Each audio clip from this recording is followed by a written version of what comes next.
يا مساء العسل. الجو برد وشتا واجواء كده تلجية، فطبعا لازم شوربة العدس مع العيش المحمص والليمون وحتة زبدة كده. يعني في حتة تانية غدا، وجبة متكاملة بالنسبة لي يعني. نخش في الموضوع على طول. معايا هنا كوبايتين كبار عدس مغسول وزي الفل، ومعايا هنا الخضار للكوبايتين الكبار اللي انا عاملاهم: جزر وطماطم وبصل وبطاطس، ومعايا حبة توم حلوين، والتوابل بتاعة الشوربة: ملح فلفل كمون بس. في ناس بتحب تحط لها لسان عصفور او شعرية، انا بصراحة لقيت القوام بتاعها حلو جدا، فانا مش هعمل ولا لسان عصفور ولا شعرية. حل على النار واحط فيها حبة مية تغلي، اكون انا مثلا بقطع الخضار زي ما انتم شايفين كده، بقطعه اي شكل.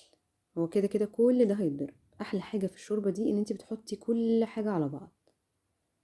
المية بتاعتي غليت، حطيت التوابل بتاعتي، وهبتدي انزل بالخضار زي ما انتم شايفين،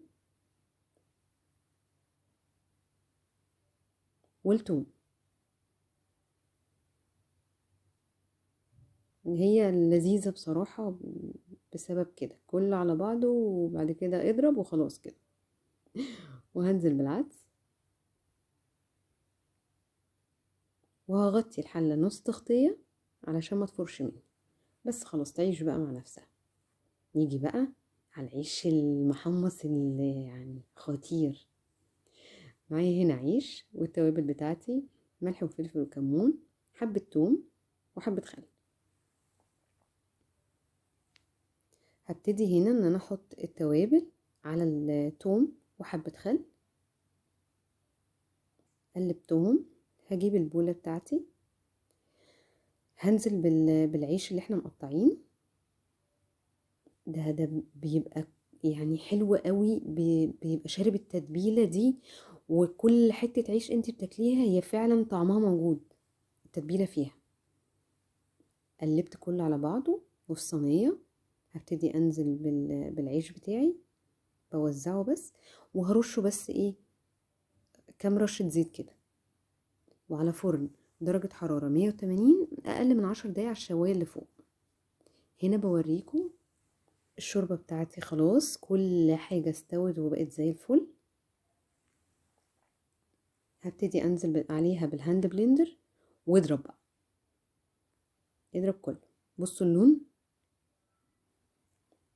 ايه ده، فظيعة جميلة قوي. اصلا بحبها قوي، القوام بتاعها حلو واللون بتاعها ده غير الطعم طبعا. اسمعوا بقى صوت العيش، تحفة. ادي الشوربة بتاعتي خلصت، ومعايا مكعب الزبدة. لما بتبقى الشوربة سخنة كده وانزل عليها بمكعب الزبدة بيديها قوام احلى بكتير وطعم رهيب في حتة تانية. اتمنى يكون الفيديو خفيف عليكم، واتمنى ان انتوا تجربوا الوصفة دي.